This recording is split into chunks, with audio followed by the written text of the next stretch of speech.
In the grand halls of Willow Hall, a dazzling sapphire ring vanishes during a lavish dinner party, plunging the guests into a web of suspicion. Was it the charming but debt-ridden Clarence Whitby? The polished jeweller Victor Langston, with his eye for gems and secrets? Or the silent butler Giles, always watching?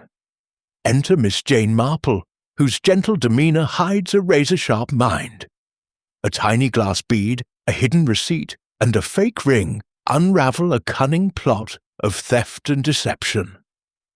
In just one night, Miss Marple's keen insight exposes the truth, proving that no secret can stay buried when she's at the table.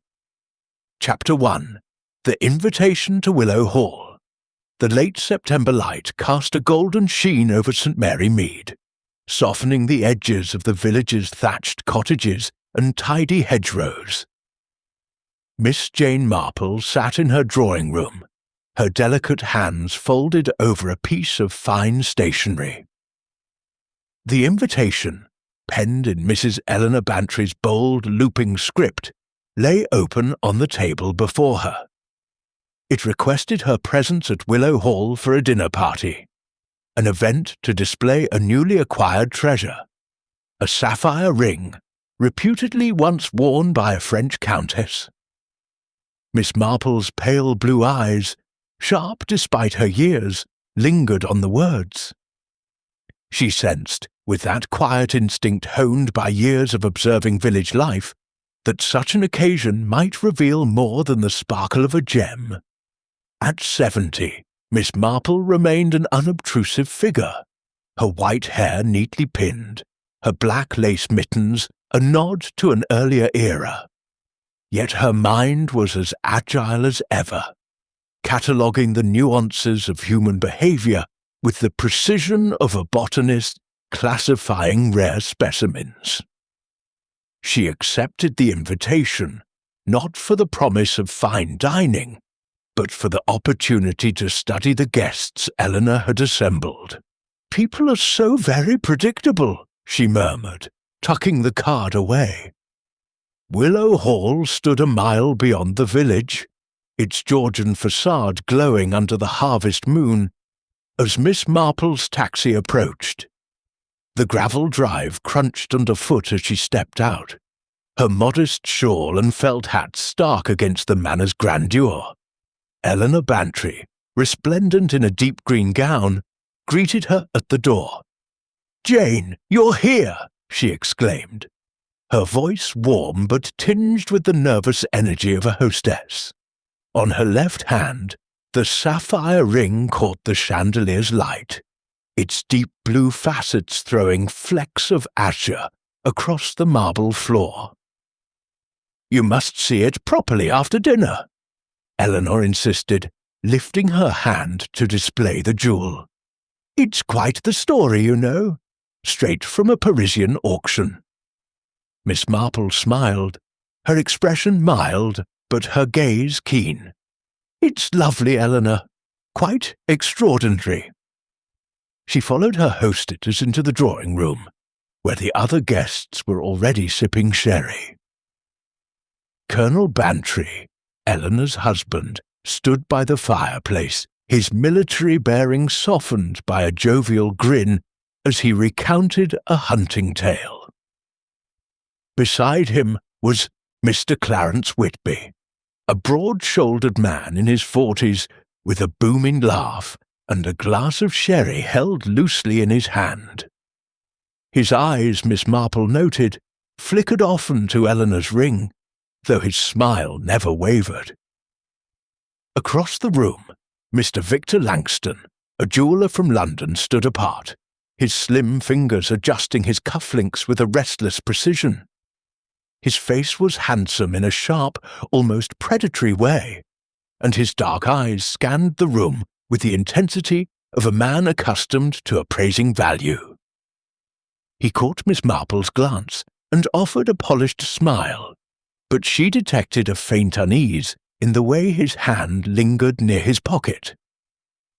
Finally, there was Mr. Giles, the Bantry's butler, moving silently among the guests to refill glasses. His face was a mask of professional neutrality, his movements precise, yet Miss Marple observed the faintest tremor in his hand as he passed Eleanor's chair. The group moved to the dining room, where candlelight danced on polished silver and crystal. Eleanor, at the head of the table, sparkled as brightly as her ring, her laughter filling the silences between Clarence's anecdotes and Victor's measured remarks about the gem trade. Miss Marple, seated opposite Colonel Bantry, ate sparingly, her attention fixed on the interplay of glances and gestures. Clarence's joviality seemed a touch forced, his stories veering into exaggeration. Victor's comments, though erudite, carried a calculated charm, as if he were performing for an unseen audience. Giles, serving with mechanical grace, avoided meeting anyone's eyes, his presence almost invisible, yet impossible to ignore. As the first course was cleared, Eleanor touched her ring again, a habit Miss Marple noted with interest. "It's not just the beauty," Eleanor said, catching Victor's eye. "It's the history. A countess wore this during the Revolution. Imagine the secrets it holds." Victor leaned forward, his smile tight. "Indeed, Mrs. Bantry. A gem like that is rare. I'd love to examine it closely sometime." His tone was light, but Miss Marple caught the intensity beneath it, like a hawk circling prey.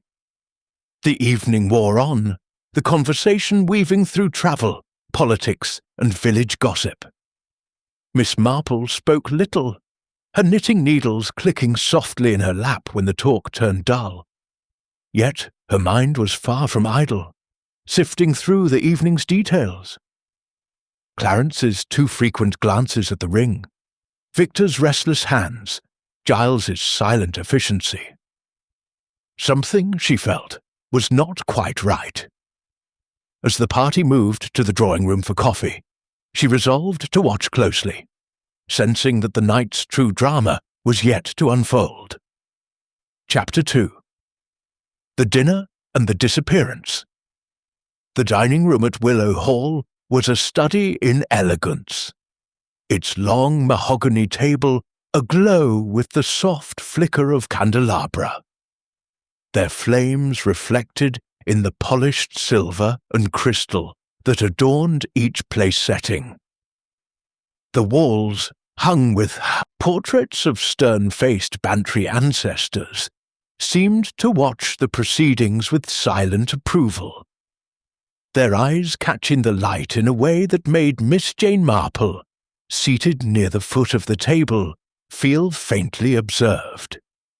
The air was rich with the scent of roasted pheasant and the faint tang of claret, and the chatter of the guests wove a tapestry of civility over the evening's latent tensions.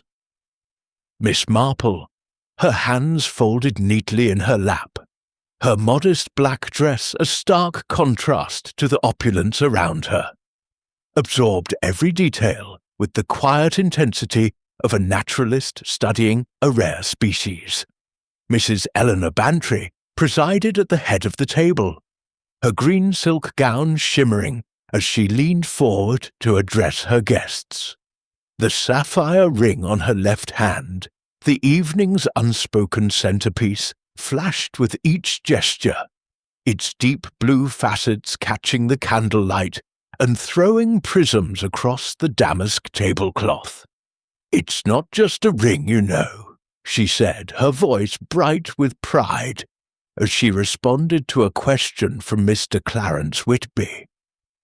"It's a piece of history. They say it was hidden in a loaf of bread during the French Revolution to smuggle it out of Paris. Can you imagine?" Her eyes sparkled, though Miss Marple noted a faint nervousness in the way she touched the ring, as if reassuring herself of its presence. Clarence Whitby, seated to Eleanor's right, laughed heartily, his broad face flushed from the wine. A man of leisure in his mid-40s, he had the sort of robust charm that filled a room, though Miss Marple's sharp eyes detected a brittleness beneath his bonhomie. "A loaf of bread, you say? That's a tale to dine out on, Mrs. Bantry," he exclaimed, raising his glass. "Though I'd wager it's worth more than a baker's dozen now, eh?" His gaze lingered on the ring, and Miss Marple, sipping her water, noted the quick flicker of his eyes, less admiration, she thought, than calculation.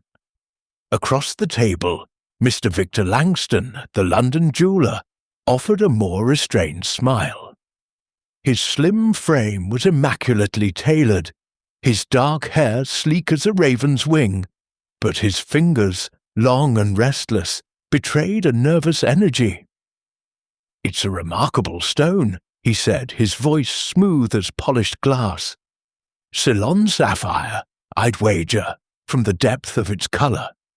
18th century setting, perhaps. The craftsmanship is exquisite."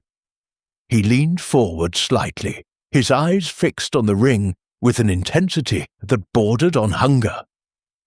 Eleanor nodded eagerly, delighted by his expertise. "You're quite right, Mr. Langston. The auctioneer said it was likely made for a countess. I've had it appraised, of course, but I'd love your opinion later." Miss Marple, her knitting needles resting in her bag for the moment, observed Victor closely. His smile was too perfect, she thought, like a mask worn for an audience. She recalled a village jeweller she'd once known, a man whose charm had hidden a penchant for passing off paste as diamonds. Victor's manner was different, more refined, but there was something in his restless hands that reminded her of that long-ago deceiver. Mr. Giles, the butler, moved silently around the table, his black livery blending into the shadows beyond the candlelight. His face was a study in neutrality, his movements precise as he refilled glasses and cleared plates. Yet Miss Marple, whose knack for noticing the smallest details, had solved more than one village mystery, caught the faintest tightening of his jaw as he passed Eleanor's chair. Was it the weight of service, she wondered, or something more? Giles had been with the Bantrys for years, a fixture as steady as the hall itself, but even fixtures, she knew, could harbour secrets. Colonel Bantry, at the opposite end of the table, kept the conversation lively with tales of his army days, his deep voice rumbling with good humour. "Never trusted jewels myself," he said, winking at his wife. "Give me a good horse or a fine rifle any day. But Eleanor's taken with this bauble, and I suppose it's worth a fuss." His tone was affectionate, but Miss Marple noted the way his eyes scanned the table, as if he too sensed the undercurrents beneath the evening's polish. The meal progressed through courses, consommé, pheasant, a delicate sorbet, each served with Giles's unobtrusive efficiency. Clarence dominated the talk, recounting a recent trip to Monte Carlo with a gusto that bordered on theatrical. "Lost a packet at the tables, I'm afraid," he said, shrugging with a grin. "But the glamour of it all, worth every penny." Miss Marple, listening quietly, wondered at his nonchalance. A man who could laugh off losses might also be desperate enough to eye a valuable ring, she thought, though his bluff manner suggested a lack of subtlety for theft.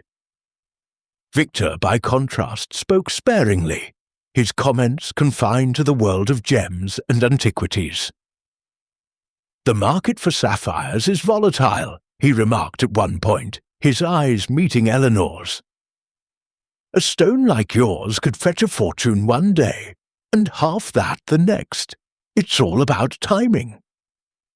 His tone was casual, but Miss Marple caught the slight edge in his voice, as if he were testing the waters. she made a mental note of his interest, her mind already weaving connections between his expertise and the ring's prominence. As the dessert plates were cleared, a sumptuous pear tart with clotted cream, Eleanor rose to lead the party to the drawing room for coffee. The guests followed, their chairs scraping softly against the polished floor. Miss Marple lingered a moment, her eyes scanning the table. The candles had burned low, casting long shadows, and the Sapphire's absence from Eleanor's hand had not yet been noticed. She noted the arrangement of the room. The French doors leading to the terrace, slightly ajar to let in the cool evening air. The small side table where Giles had placed the coffee, a petit tray, the proximity of each guest to Eleanor during the meal. Details she knew were the threads from which truths were woven. In the drawing room, the atmosphere was lighter, the fire crackling in the grate lending a cosy warmth. Eleanor, standing near a velvet settee, poured coffee from a silver pot, her movements graceful, but her chatter more animated than usual. Miss Marple accepted a cup, settling into an armchair with a view of the room. Clarence sprawled on a sofa, his laughter booming as he teased Colonel Bantry about his hunting prowess. Victor stood by a bookcase, his fingers tracing the spine of a volume, though his eyes kept returning to Eleanor. Giles, having delivered the coffee tray, retreated to the edge of the room, his presence as unobtrusive as ever. It was then that Eleanor gave a sharp cry. Her hand flying to her mouth. "My ring!" she gasped, staring at her bare left hand. The room fell silent, the crackle of the fire suddenly loud. "It's gone!" Her voice trembled, and she looked around, her eyes wide with panic. "I was wearing it all through dinner. I know I was." Colonel Bantry was on his feet at once, his military instincts taking over. Now, Eleanor, don't distress yourself. It's likely fallen somewhere. Let's have a proper look." He began lifting cushions, his movements brisk but methodical. Clarence joined in, peering under the settee with exaggerated zeal. "Not to worry, Mrs. Bantry. It'll turn up shining like a beacon." His cheerfulness, Miss Marple thought, seemed a touch forced, as if he were eager to deflect attention. Victor, still by the bookcase, offered a sympathetic grimace. "How dreadful," he said, his voice smooth. "Perhaps it slipped off during dinner. Rings can be loose, especially with a heavy stone." His suggestion was reasonable, but Miss Marple noted the way his hands clenched briefly, as if restraining an impulse. Giles stepped forward, his tone deferential but firm. "If I may, madam, I can search the dining room. It may have fallen beneath the table."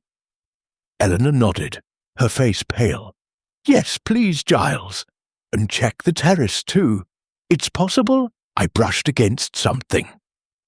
Her voice wavered, and Miss Marple, watching closely, saw the butler's eyes flicker, though his expression remained impassive. The search was thorough but fruitless. The dining room yielded nothing, no glint of sapphire beneath the table, no trace of it among the napkins or silver. The terrace, its flagstones cool under the moonlight, was equally barren. Clarence, who had insisted on searching the gravel path beyond, returned with a shrug, his hands empty.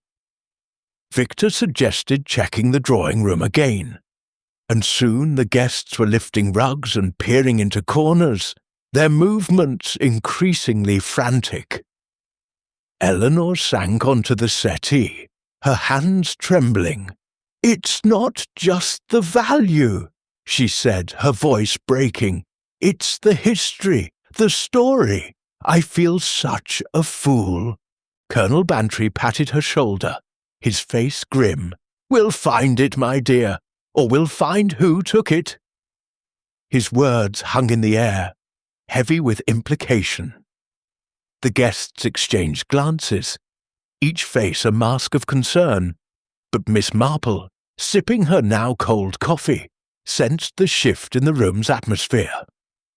Suspicion, like a fog, had settled over Willow Hall. She rose, her movements slow but deliberate, and approached Eleanor. "My dear," she said softly, "when did you last notice the ring on your finger?" Eleanor frowned, her brow creasing. "During dessert, I think. I remember touching it. It's a habit, you see. I didn't take it off, Jane, I swear." Miss Marple nodded, her expression one of gentle sympathy, but her mind was racing. A ring did not simply vanish, she thought, not without help. She turned her gaze to the room, taking in the guests' reactions. Clarence's joviality had dimmed, his eyes darting to the French doors as if contemplating an escape. Victor's polished calm seemed strained, his fingers drumming lightly on the bookcase. Giles, standing by the door, was as still as a statue, but Miss Marple caught the faintest tightening of his lips, as if he were bracing for something. Colonel Bantry, pacing now, muttered about calling the police, but Miss Marple raised a hand. "Not yet, Colonel," she said, her voice quiet but firm. "Let's be thorough first. Things are often not as lost as they seem." She returned to her chair, her knitting bag at her side, and resumed her observation. The sapphire ring, she knew, was more than a jewel. It was a catalyst, exposing the frailties and motives of those around it. Someone in this room, she was certain, knew more than they were saying. As the fire cast long shadows across the drawing room, Miss Marple's mind began to weave the threads of the evening, every glance, every gesture, into a pattern that would, in time, reveal the truth. Chapter 3. The Suspects Assemble. The drawing-room at Willow Hall, so recently alive with the clink of coffee cups and the murmur of polite conversation, now held the taut stillness of a stage before the curtains fall. The fire in the grate had dwindled to embers, casting a ruddy glow that deepened the shadows in the corners and lent an almost theatrical gravity to the faces of those gathered. Mrs. Eleanor Bantry sat rigid on the velvet settee, her hands clasped tightly, the absence of the sapphire ring on her finger as stark as a wound. Colonel Bantry paced before the hearth, his military stride betraying a restlessness that belied his outward calm. The guests, Mr. Clarence Whitby, Mr. Victor Langston, and the butler, Mr. Giles, stood or sat in uneasy postures, their eyes flickering with varying degrees of concern, defensiveness, or calculation.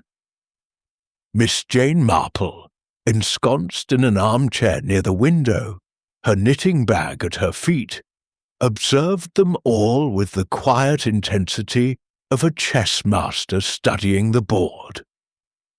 Colonel Bantry stopped pacing and turned to face the room, his broad shoulders squared as if addressing a regiment. "This won't do," he said, his voice firm but not unkind. "That ring didn't sprout legs and walk off. Someone here knows something, and I mean to find out what." His words, though measured, carried the weight of accusation, and the air grew heavier still. Eleanor's eyes brimmed with tears, but she held her head high, her gaze darting from one face to another as if seeking a culprit or perhaps reassurance. Miss Marple, her hands folded neatly in her lap, spoke softly, her tone as gentle as a village vicar's. "Colonel, if I may, it might help to establish precisely what happened before we leap to conclusions. A ring is a small thing, easily mislaid, but its absence is suggestive. Her eyes, pale and piercing, swept the room, lingering on each suspect for a moment longer than necessary. She had learned, in her many years of unravelling village intrigues, that the truth often lay in the smallest reactions. A tightened jaw, a fleeting glance, a hand that strayed too quickly to a pocket. The Colonel nodded, though his frown suggested he preferred action to deliberation. "Very well, Miss Marple. Let's have it out then. Eleanor, you start. When did you last see the ring?"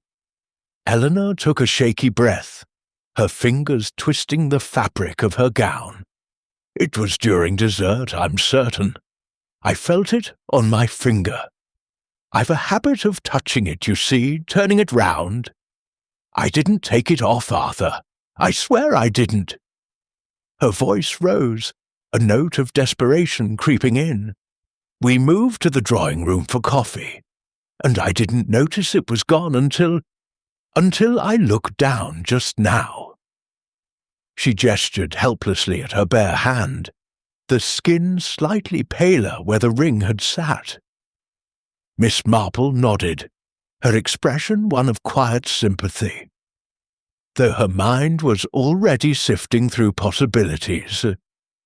"And you're certain you didn't remove it, even for a moment? To wash your hands, perhaps, or to show it to someone?"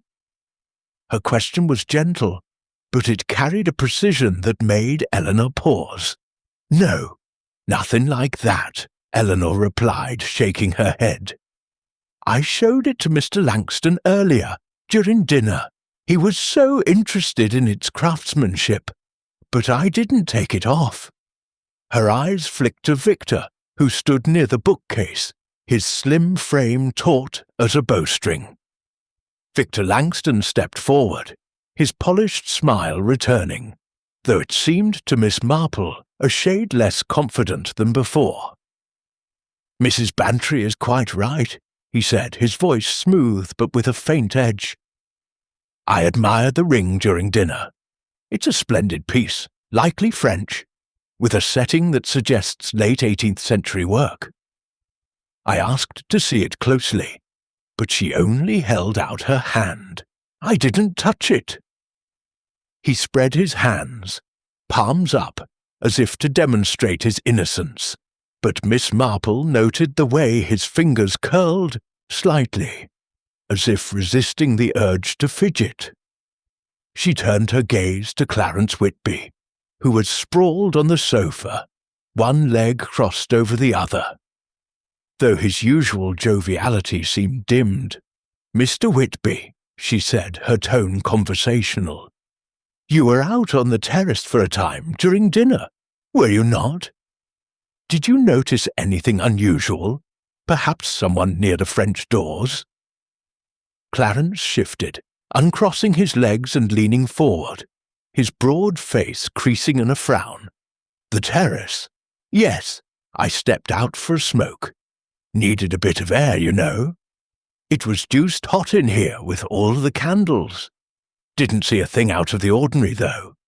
Just the garden, dark as pitch, and the stars overhead." He chuckled, but the sound was hollow, and Miss Marple caught the quick glance he shot toward the French doors, as if revisiting the scene in his mind. "And you didn't return to the dining room until the dessert course was served?" she pressed, her voice mild but insistent. "That's right," Clarence said, nodding vigorously. "Came back in just as Giles was bringing out that splendid tart. Missed nothing but a bit of chatter, I'd say." His grin was wide, but Miss Marple's keen eyes noted the faint sheen of perspiration on his brow, despite the coolness of the room. She turned next to Giles, who stood near the door, his hands clasped behind his back, his face as impassive as a marble bust. "Mr. Giles," she said, her tone as gentle as if she were asking about the weather, "you were in and out of the dining room all evening, serving and clearing. Did you happen to notice Mrs. Bantry's ring at any point? Or perhaps something on the floor, near her chair?" Giles's eyes met hers, and for a moment Miss Marple thought she saw a flicker of something, unease, perhaps, or calculation, before his expression smoothed over. "No, madam," he said, his voice low and steady. "I was attending to my duties, serving the courses, clearing the plates, preparing the coffee. I didn't notice the ring specifically, nor did I see anything on the floor. If I had, I'd have brought it to Mrs. Bantry's attention at once." His words were precise, almost rehearsed, and Miss Marple noted the way his hands tightened briefly behind his back. Colonel Bantry, growing impatient, interjected. "Look here, Giles, you were handling the plates and such. Could the ring have gotten caught up in a napkin or some such thing, taken out by mistake?" His tone was gruff, but there was no malice in it, only the frustration of a man unused to mysteries in his own home. Giles shook his head, his posture rigid. "I'm most careful, sir. The napkins were checked before they went to the laundry, and I found nothing. I also locked the silver away after dinner, as always, and there was no ring among the items." His voice was firm, but Miss Marple caught the slightest hesitation, as if he were choosing his words with care. She leaned back in her chair, her hands resting lightly on the arms, her mind working like the delicate gears of a watch. The ring had been on Eleanor's finger during dessert, by her own account, and had vanished by the time coffee was served in the drawing-room. The interval was short, perhaps 20 minutes, and the opportunities for theft were limited.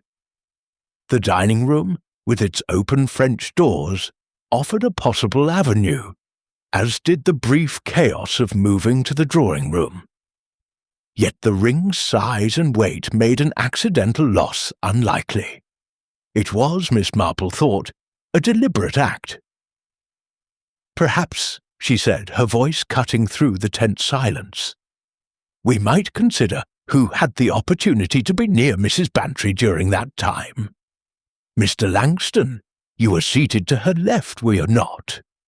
And Mr. Whitby, you returned from the terrace just before dessert. Mr. Giles, you were moving about the table throughout." Her tone was almost apologetic, as if she were merely clarifying facts, but her eyes were sharp, watching for reactions. Victor's smile tightened, and he adjusted his cufflinks with a quick, nervous gesture.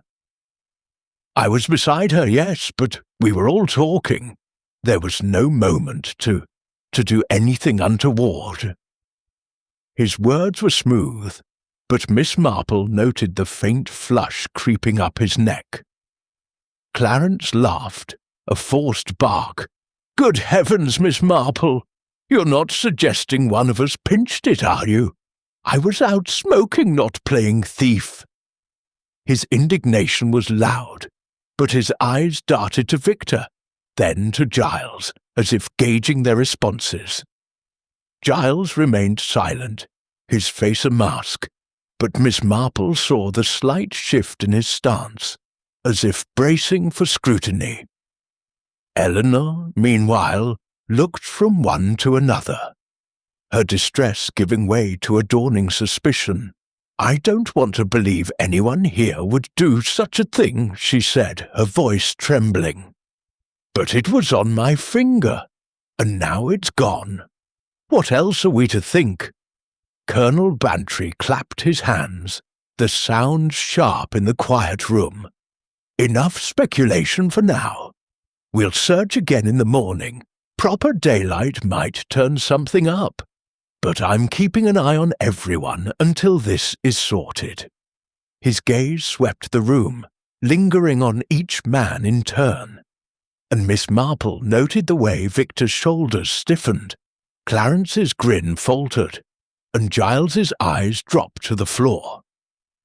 As the guests dispersed, Clarence to the guest wing, Victor to his room, Giles to his duties, Miss Marple remained in the drawing-room, her knitting bag untouched.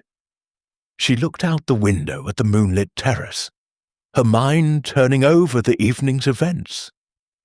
The ring's disappearance was no accident, she was certain, and the key lay in the behaviour of those around her.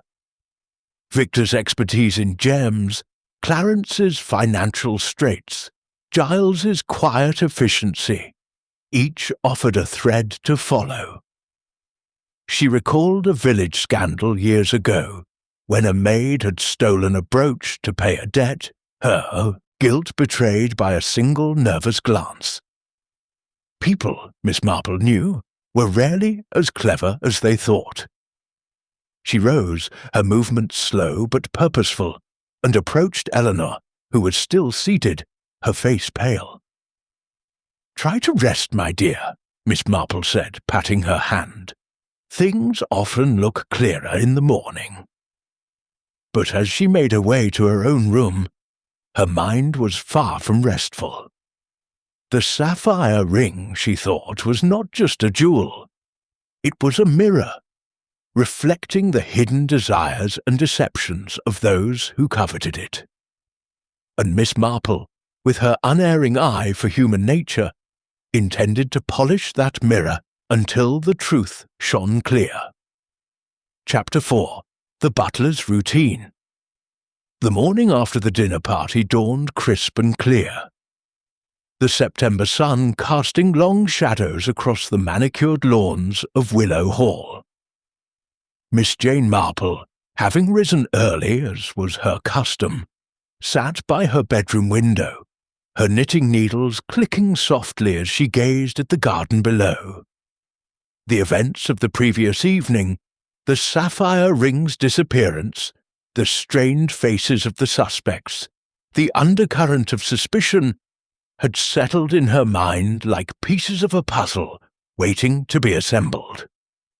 She knew from long experience that the truth often lay in the mundane, the overlooked routines of daily life, and so she resolved to begin her inquiries with the one person whose movements had been constant yet unobtrusive, Mr. Giles the butler.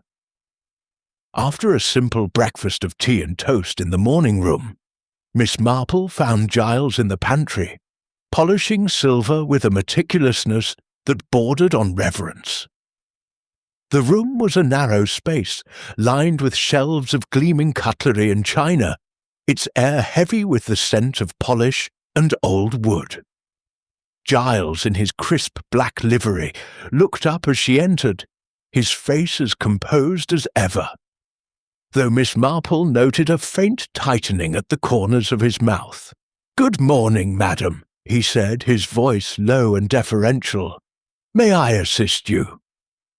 Miss Marple smiled, her expression as gentle as a spring breeze, though her eyes were sharp with purpose. "Good morning, Mr. Giles. I wondered if you might show me the dining room and explain your routine from last night.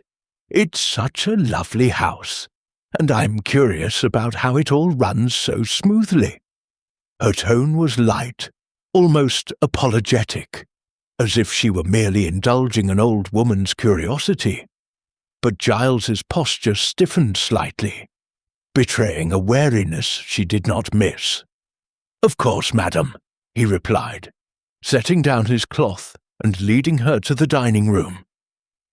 The space was even grander in daylight, its tall windows admitting streams of sunlight that danced on the polished mahogany table. The French doors to the terrace stood closed now, their glass panes reflecting the garden beyond. Miss Marple's gaze swept the room, noting the precise arrangement of chairs, the side table where the coffee tray had rested, and the heavy velvet curtains that framed the doors. As they stood in the centre of the room, she said, "You must have been terribly busy last night, Mr. Giles. with all the serving and clearing. Could you walk me through what you did, step by step? It's so fascinating, the way a household like this functions." Her voice was warm, encouraging, but her question was deliberate, designed to draw out details without alarming him. Giles nodded, his hands clasped behind his back. "Certainly, madam. I began the evening by setting the table. Silver, china, glassware, all as Mrs. Bantry prefers. I served the consommé first, then the pheasant, and later the sorbet and tart. I was in and out of the room, bringing dishes from the kitchen and clearing used plates." His words were measured, his tone as steady as a metronome, but Miss Marple caught the slightest pause before he continued. "After dessert, I prepared the coffee tray and brought it to the side table there." He gestured to the small table near the French doors. "Then I served coffee in the drawing room." Miss Marple nodded, her eyes following his gesture. "And during all this, you were near Mrs. Bantry's chair, I imagine, serving her, clearing her plates?" Her question was casual, but her gaze was fixed on his face, watching for any flicker of unease. "Yes, madam," Giles replied, his expression unchanged. "I served her as I did the others. I didn't notice her ring specifically, though. My attention was on the service." His hands remained behind his back, but Miss Marple saw the faintest twitch of his fingers, a telltale sign of discomfort she had seen in many a villager caught in a half-truth. "And the French doors," she said, strolling toward them and peering out at the terrace. "They were open during dinner, were they not?" "To let in the air." She turned to him, her smile disarming, but her eyes keen. Giles nodded. "Yes, madam, Colonel Bantry requested they be left ajar. It was warm last night. I checked them before retiring, as always, to ensure they were secure." His voice was steady, but Miss Marple noted the way his eyes flicked to the doors, as if revisiting the moment in his mind. She moved to the side table, running a finger lightly along its polished surface. "This is where the coffee tray was placed, you said? A convenient spot so close to the terrace. Did you notice anyone lingering nearby during dinner? Perhaps Mr. Whitby, when he returned from his smoke?" Her tone was conversational, but the question was pointed, designed to test his recollection. Giles hesitated just for a moment before answering. "Mr. Whitby came in from the terrace during dessert, I believe. I was busy with the tart, so I didn't pay much mind. No one else was near the table, to my knowledge." His words were careful, but Miss Marple sensed a guardedness, as if he were weighing each syllable. She nodded, her expression one of mild interest, though her mind was racing. The side table's proximity to the French doors was significant, an opportunity perhaps for a deft hand to slip something away in the bustle of service. But Giles's role as butler gave him access to every corner of the room, and his reticence suggested more than mere professionalism. She recalled a gardener in St. Mary Mead who had pilfered tools, his guilt betrayed by the same careful choice of words. People, she thought, were so often their own worst betrayers. "Thank you, Mr. Giles," she said, her smile warm. "You've been most helpful. It's remarkable how much work goes into an evening like last night's." She turned to leave, then paused as if struck by a sudden thought. "Oh, one more thing. Did you handle Mrs. Bantry's napkin or glass after dessert? Perhaps when clearing the table?" Giles's eyes met hers, and for a fleeting moment she saw a shadow pass across his face. "I cleared all the napkins, madam, as is my custom. I found nothing unusual. The glasses were taken to the kitchen for washing." His voice was steady, but the shadow lingered in his expression, and Miss Marple filed it away for later consideration. Leaving the dining room, she made her way to the village, her steps slow but purposeful. St. Mary Mead was abuzz with the usual morning activity. Children playing near the green, shopkeepers sweeping their steps. But Miss Marple's thoughts were elsewhere. She stopped at the shop of Mr. Potts, the local jeweller, a genial man with a penchant for gossip that rivalled her own. His shop was a cluttered treasure trove of trinkets and timepieces, and he greeted her with a broad smile. "Miss Marple, come to browse, or is it the Bantry affair that brings you?" She chuckled, settling onto a stool by the counter. "A bit of both, perhaps. I've heard Mr. Langston, the London jeweller, is a friend of yours. He was at Willow Hall last night, you know, when Mrs. Bantry's sapphire ring went missing." Her tone was light, but her eyes were sharp, watching for his reaction. Mr. Potts's smile faded slightly, his hands pausing over a tray of brooches. "Victor Langston, yes. A fine eye for gems, that one. We trained together years ago, though he's moved up in the world, London trade, you know." He hesitated, then leaned closer, his voice lowering. "Mind you, I've heard whispers about him. Likes to deal in gems on trust, if you catch my meaning. Never caught out, but there's talk he's not above bending the rules." His words were cautious, but Miss Marple caught the glint of unease in his eyes, as if he regretted saying so much. She nodded, her expression one of mild curiosity.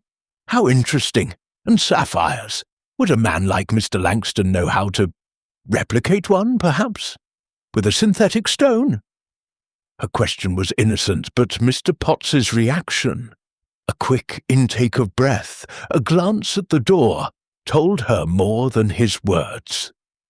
"It's possible," he said carefully.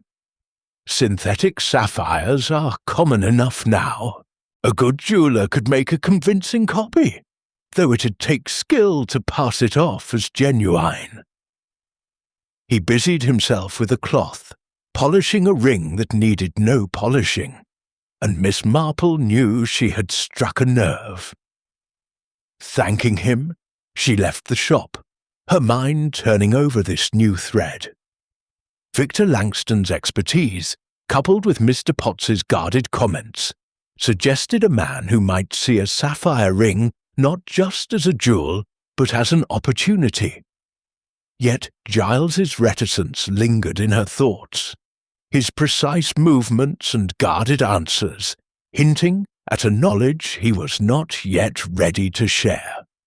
As she walked back to Willow Hall, the village church bells chiming noon, Miss Marple felt the puzzle pieces shifting, not yet forming a picture, but beginning to align.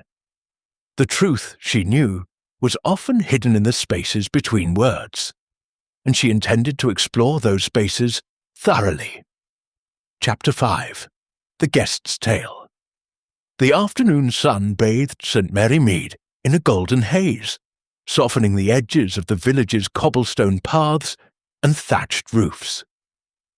Miss Jane Marple, her shawl draped lightly over her shoulders, made her way to the Blue Boar Inn, where Mr. Clarence Whitby was staying.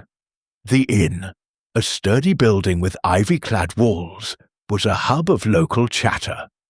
Its taproom often filled with the hum of gossip and the clink of pint glasses.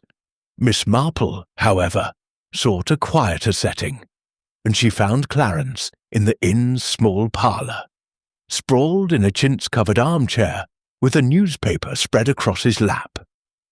His broad face, usually alight with joviality, was clouded, and his fingers drummed an uneven rhythm on the armrest.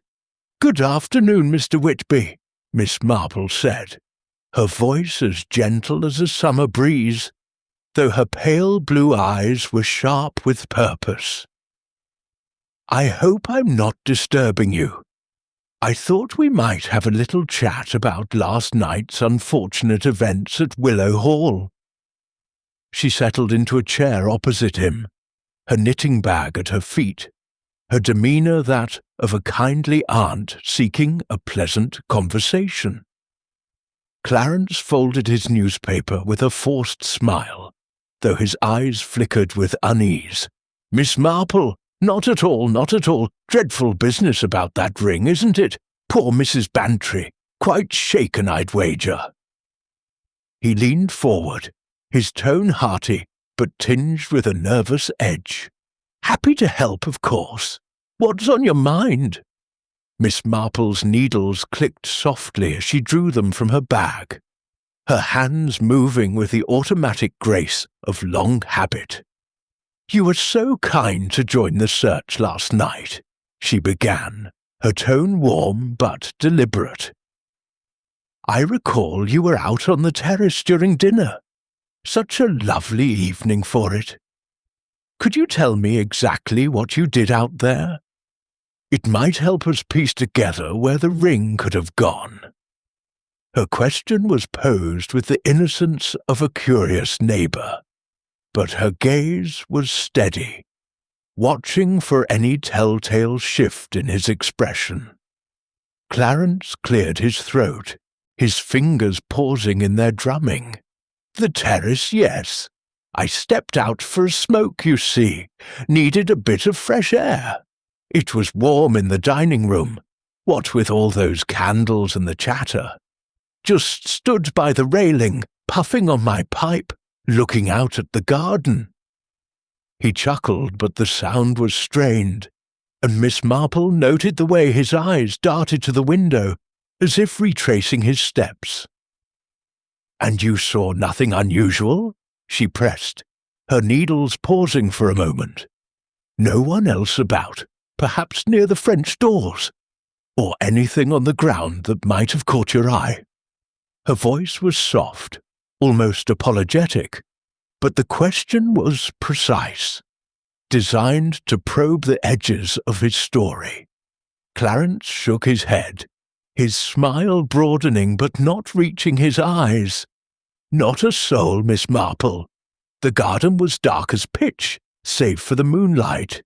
I didn't see anyone near the doors, and I certainly didn't spot any sparkling rings lying about."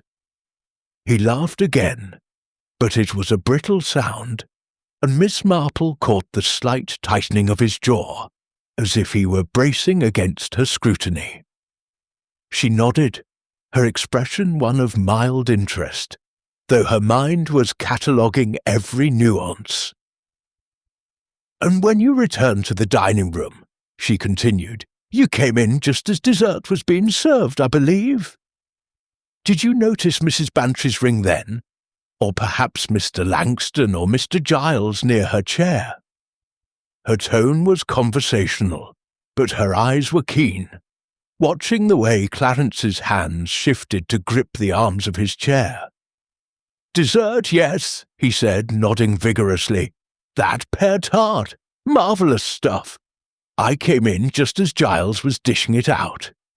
Didn't notice the ring, I'm afraid. Too busy savouring the moment." As for Langston or Giles, well, they were about doing their thing.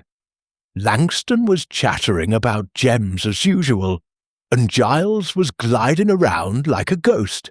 Nothing out of the ordinary. His words tumbled out quickly, and Miss Marple noted the faint flush creeping up his neck, a sign she had seen in many a villager caught in an uncomfortable moment. She changed tack, her voice as gentle as ever. "You've travelled quite a bit, haven't you, Mr. Whitby? Monte Carlo, I believe you mentioned last night. It must be exciting, though I imagine it can be costly."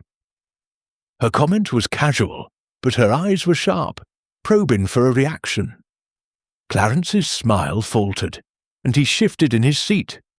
"Oh, I get by," he said, his tone lighter than his expression. "Monte Carlo's a lark, but it does take a toll on the pocketbook. Still, one must live a little, eh?"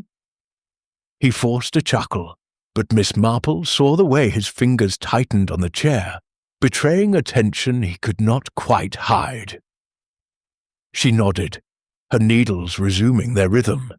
"Quite so. Though I suppose a valuable item like Mrs. Bantry's ring might tempt anyone, even someone just passing through."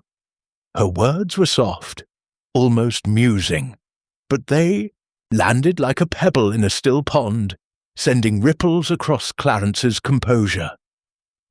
"Tempt? Good heavens, Miss Marple! I'm no thief," he protested, his voice rising. "I'm a guest here, same as you. I'd no more pinch that ring than I'd steal the silver." His indignation was loud, but Miss Marple caught the quick glance he shot toward the door, as if measuring the distance to an escape. "Of course not," she said soothingly, her smile disarming. "I only meant that such a beautiful thing draws attention. You must have noticed how Mr. Langston was so taken with it, his expertise, you know." She paused, watching as Clarence's expression shifted, a flicker of relief mingling with suspicion. "Langston, yes," he said, seizing the change of subject. "Fellow's got gems on the brain. Kept going on about the ring's cut and clarity. Bit obsessive, if you ask me. If anyone had their eye on it, I'd wager it was him." His tone was eager, almost too eager, and Miss Marple noted the way he leaned forward, as if deflecting scrutiny onto another. She thanked him, rising with the slow grace of her years, her knitting bag tucked under her arm. "You've been most helpful, Mr. Whitby. I'm sure we'll get to the bottom of this soon." Her words were kind, but her mind was already turning over his responses, sifting through the bluster for the truth beneath. Clarence's financial troubles, hinted at by his own admission, and confirmed by a quiet word with the innkeeper later that afternoon, suggested a motive. The innkeeper, a stout woman with a sharp eye for unpaid bills, had confided that Clarence's account was overdue, his promises of payment growing vaguer by the day. A man in debt, Miss Marple knew, might see a sapphire ring as a quick solution, though his clumsiness and loud manner suggested he lacked the finesse for a subtle theft. As she stepped out into the village street, the sun warm on her face, Miss Marple's thoughts turned to the broader picture. Clarence's time on the terrace offered an opportunity, but his bluff demeanour made him an unlikely candidate for a sleight-of-hand theft. Victor Langston's expertise and Giles's access remained stronger threads, yet Clarence's unease hinted at something perhaps not guilt, but knowledge he was not yet ready to share. She recalled a young man in St. Mary Mead who had covered for a friend's petty theft, his nervous laughter betraying him long before the truth emerged. People, she thought, were so often entangled in each other's secrets. Making her way back toward Willow Hall, Miss Marple resolved to keep Clarence in her sights, his tale one piece of a larger mosaic. The sapphire ring, she sensed, was not merely lost, but taken, and the key to its disappearance lay in the interplay of motives and opportunities among the guests. With each conversation she was weaving a net, and sooner or later the truth would be caught within it. Chapter 6. The Snore. Jeweller's Expertise. The late afternoon light filtered through the tall windows of Willow Hall's library, casting a warm glow over the rows of leather-bound volumes and the heavy oak table at its centre. Miss Jane Marple, her shawl draped neatly over her shoulders, sat across from Mr. Victor Langston, the London jeweller, who had agreed to meet her there at her request. The room was quiet, save for the faint ticking of a grandfather clock in the corner, its steady rhythm a counterpoint to the undercurrent of tension that hung between them. Victor, impeccably dressed in a charcoal suit, his dark hair sleek and his fingers adorned with a single gold signet ring, exuded a polished charm, but Miss Marple's keen eyes detected a restlessness in his posture, a slight rigidity in his smile that suggested he was not entirely at ease. "Thank you for sparing a moment, Mr. Langston," Miss Marple said, her voice soft and courteous, as if she were merely passing the time with an old acquaintance. Her knitting needles lay idle in her lap, her hands folded over them, but her pale blue eyes were sharp, studying the man before her with the precision of a watchmaker examining a delicate mechanism. "I've been so intrigued by your knowledge of gems, especially after your comments about Mrs. Bantry's ring last night. I thought you might shed some light on its curious disappearance." Victor's smile tightened, though he maintained his air of professional composure. "Of course, Miss Marple," he replied, his voice smooth as polished stone. "It's a dreadful loss for Mrs. Bantry. A sapphire of that quality, likely a Ceylon, given its depth of colour, is not easily mislaid. I'd be happy to assist in any way I can." He leaned back in his chair, crossing one leg over the other. But Miss Marple noted the way his fingers tapped lightly on the table, a subtle tell of unease. She nodded, her expression one of mild curiosity. "You mentioned last night that the ring's setting was 18th century, possibly French. It must be wonderful to have such an eye for detail. Tell me, how does one learn to spot such things? It seems a world away from my simple knitting." Her tone was self-deprecating, but her question was deliberate, designed to draw him out while keeping him off guard. Victor's smile widened, though it did not quite reach his eyes. "Years of study, Miss Marple, and a good deal of practice. I trained in London and Paris, apprenticing with some of the finest jewellers. You learn to read a gem's story, its cut, its clarity, the way it catches the light. Mrs. Bantry's ring, for instance, had a star sapphire's depth, with a setting that spoke of old European craftsmanship. I'd have loved to examine it more closely, but—" He trailed off, gesturing helplessly, as if the ring's absence were a personal affront. Miss Marple tilted her head, her gaze steady. "And you did examine it, didn't you?" "During dinner, when Mrs. Bantry showed it to you. She said you were quite taken with it." Her voice was gentle, almost apologetic, but her words carried a quiet insistence, probing the edges of his account. Victor's fingers paused in their tapping, and for a moment his composure seemed to flicker. "I looked at it, yes," he said, his tone measured. "She held out her hand, and I commented on its beauty. But I didn't touch it, if that's what you're implying. There was no opportunity, with everyone at the table."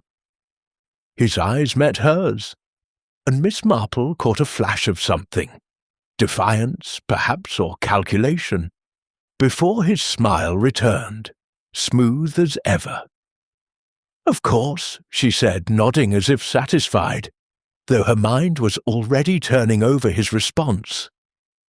"It's just that a man of your expertise must notice things others miss.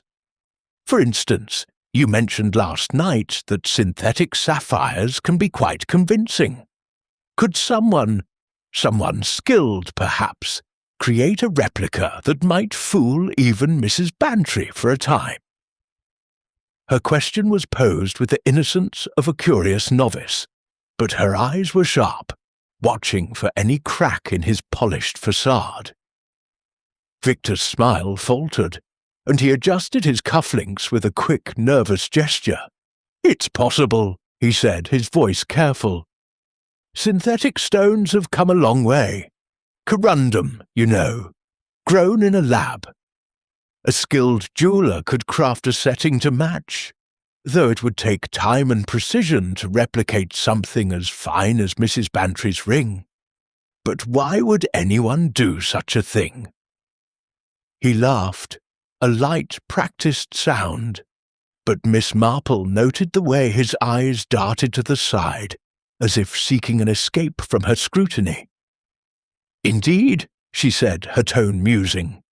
"It would be a curious thing to do, unless one had a reason to delay discovery, perhaps." She paused, letting the words hang in the air, then changed tack. "You travel a great deal for your work, don't you, Mr. Langston? Mrs. Bantry mentioned you'd been to Amsterdam recently. Such an interesting city, I hear, with its gem markets." Her comment was casual, but her gaze was unwavering, searching for a reaction. Victor's expression tightened, though he maintained his air of nonchalance. "Amsterdam, yes. A hub for the trade. Diamonds, mostly, but sapphires, too. I was there last month, meeting with suppliers. It's all quite routine, Miss Marple." His words were smooth, but Miss Marple caught the slight quickening of his breath, the way his fingers resumed their restless tapping. Amsterdam, she knew from a distant acquaintance who dealt in antiques, was not only a centre for legitimate trade, but also a place where less scrupulous transactions flourished. She nodded, her needles clicking softly as she resumed her knitting, the rhythm a soothing counterpoint to the tension in the room. "It must be fascinating, dealing with such treasures. Though I imagine it can be tempting, handling such valuable items day after day." Her tone was light, almost playful, but her words were a gentle prod, testing the boundaries of his composure. Victor's smile grew strained, and he leaned forward, his voice dropping slightly. "Tempting? I suppose it could be, for someone less principled. But my reputation depends on trust, Miss Marple. I've built my career on it." His words were firm, but Miss Marple saw the faint flush creeping up his neck, a sign she had seen in many a villager caught in a half-truth. "Of course," she said, her smile warm, but her eyes unyielding. "A reputation is a delicate thing, isn't it? Like a gem, it can be flawless one moment and flawed the next." She paused, then added, as if it were an afterthought, "Did you happen to notice Mr. Giles or Mr. Whitby near Mrs. Bantry during dinner? You were so close to her, after all." Victor hesitated, his fingers stilling on the table. Giles was serving, as always, here and there, you know, like a shadow. Whitby was off on the terrace for a bit, but he came back during dessert.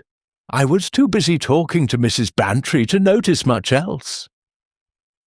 His tone was casual, but Miss Marple caught the way his eyes flicked to the door, as if he wished to be anywhere else. She thanked him, rising with the slow grace of her years, her knitting bag tucked under her arm. "You've been most helpful, Mr. Langston. I'm sure we'll sort this out soon." Her words were kind, but her mind was racing, piecing together the fragments of his story.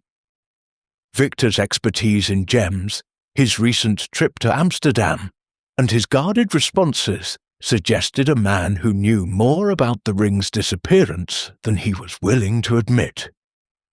She recalled a saint, Mary Mead tradesman who had once swapped a genuine pearl for a fake, his smooth assurances undone by a single nervous gesture.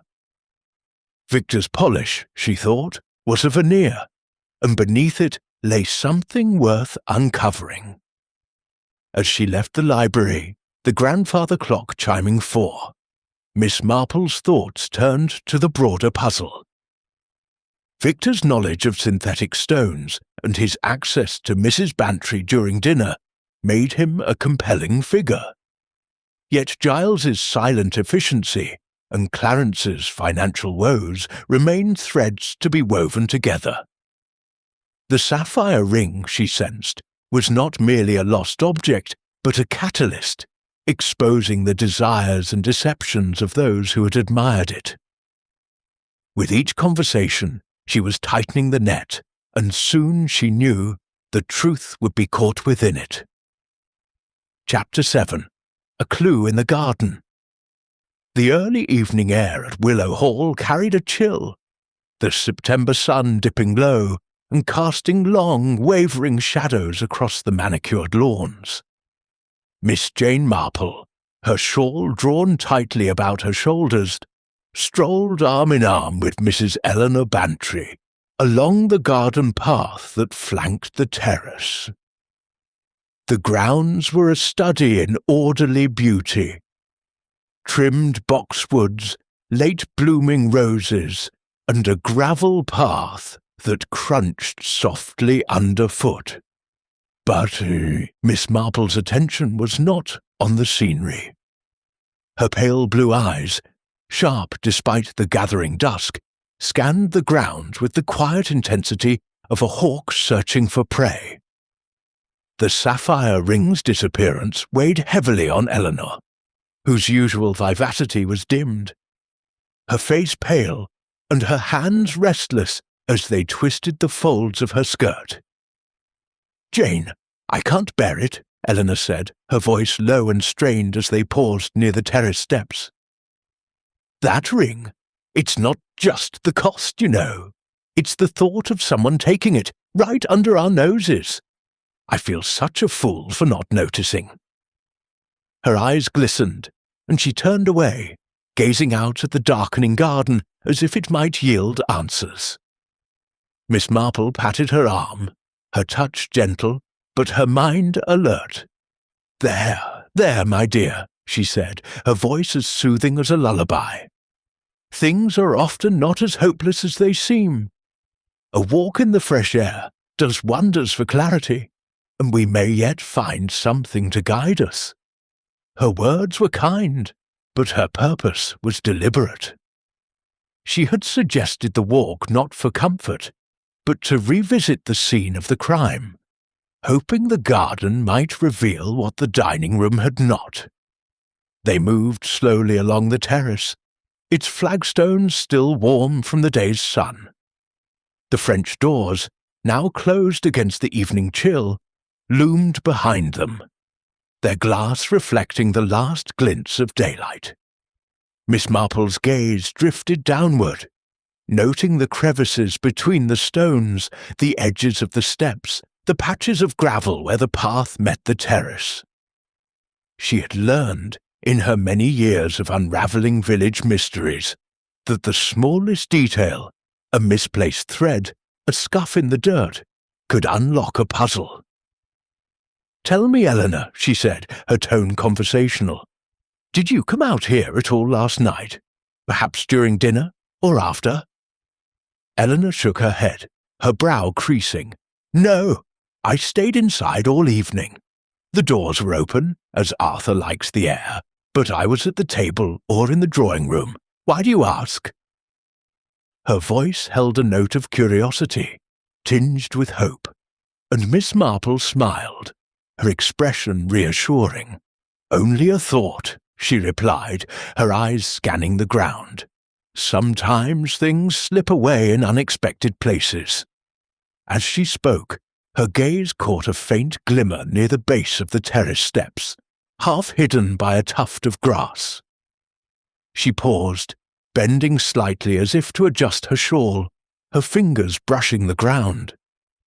There, nestled in the dirt, was a tiny glass bead, its facets catching the fading light with a pale artificial sparkle.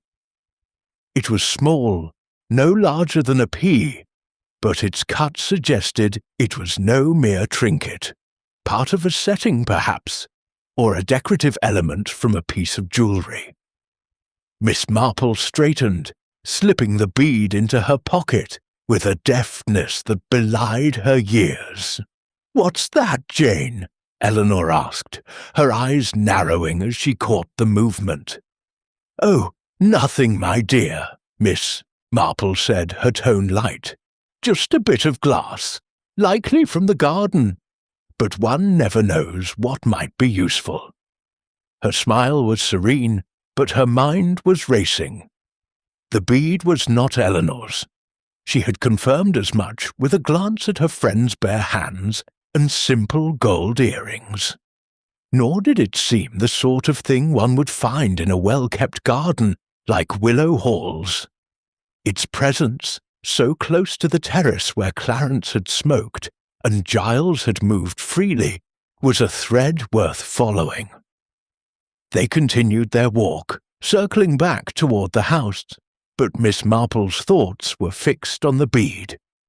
It suggested a substitute, a cheap imitation perhaps dropped in haste during a sleight of hand.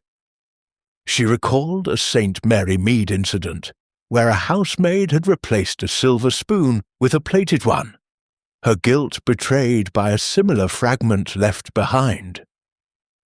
The bead, she thought, might point to a plan more intricate than a simple theft, a plan to replace the sapphire ring with a fake, buying time for the thief to escape suspicion. "Eleanor," she said, pausing near the rose bushes, "did Mr. Langston ever mention anything about synthetic gems to you? He seemed so knowledgeable last night."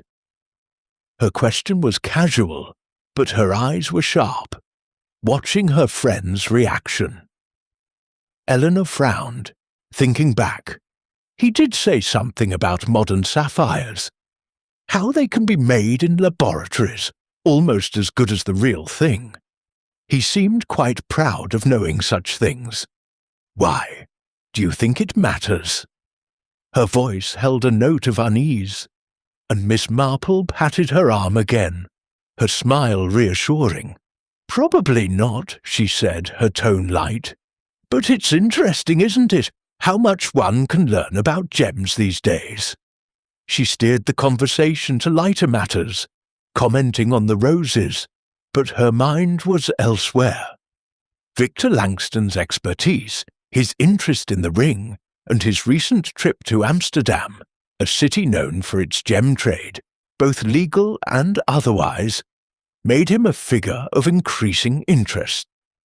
The bead, she thought, might be a clue to his intentions, a piece of a counterfeit meant to deceive. As they returned to the house, the sky deepening to twilight, Miss Marple's thoughts turned to the other suspects. Clarence Whitby's time on the terrace placed him near the scene, and his financial troubles suggested a motive. But his bluff manner seemed ill-suited to the precision required for such a switch. Giles, with his silent efficiency and access to every corner of the dining room, was another possibility.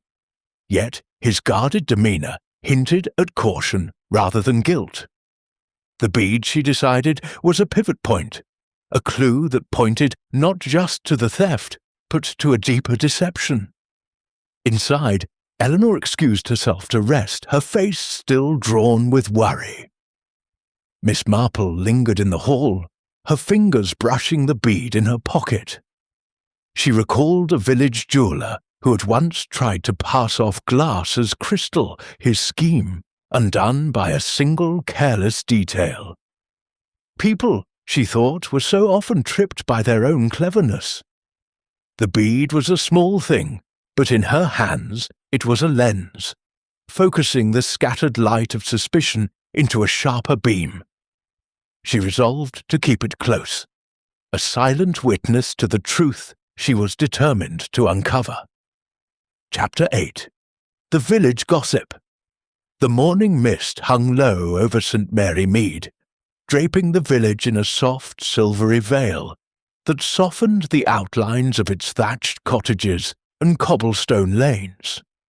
Miss Jane Marple, her black lace mittens snug against the chill, walked briskly toward the heart of the village, her mind as alert as her step was measured. The tiny glass bead, now tucked safely in a small envelope within her handbag, weighed heavily on her thoughts.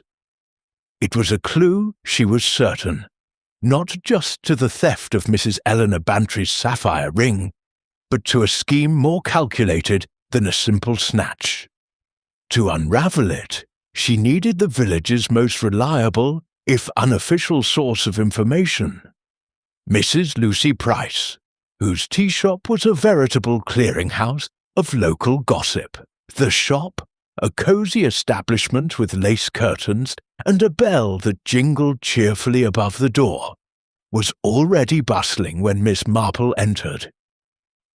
The air was thick with the aroma of freshly baked scones and Darjeeling tea, and the hum of conversation paused briefly as heads turned to greet her. Mrs. Price, a plump woman with sharp eyes and a smile that could coax secrets from a stone, was behind the counter, pouring tea with a practised hand. "Miss Marple!" she exclaimed, her voice warm but laced with curiosity. "I heard about the goings-on at Willow Hall. That ring of Mrs. Bantry's vanished into thin air, they say. Come sit and tell me what's what."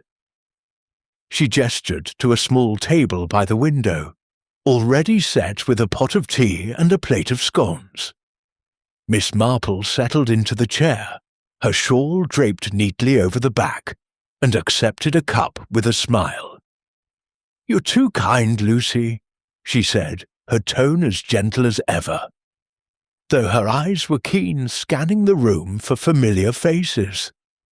The shop was filled with the usual crowd: farmers' wives, a retired schoolteacher, a young clerk from the post office. But none seemed inclined to eavesdrop, their own chatter resuming as she spoke. "It's a puzzling business indeed," she continued, her voice low. "I thought you might have heard something about the guests at Willow Hall. You always have such a knack for knowing what's afoot." Mrs. Price's eyes gleamed, and she leaned closer, her voice dropping to a conspiratorial whisper. "Oh, I've heard a thing or two, Jane. That Mr. Whitby, for one, staying at the Blue Boar and not paying his bill on time, from what I hear. Mrs. Jenkins, the innkeeper, says he's been promising to settle up for weeks. But it's all talk." She paused to pour more tea, her movements brisk.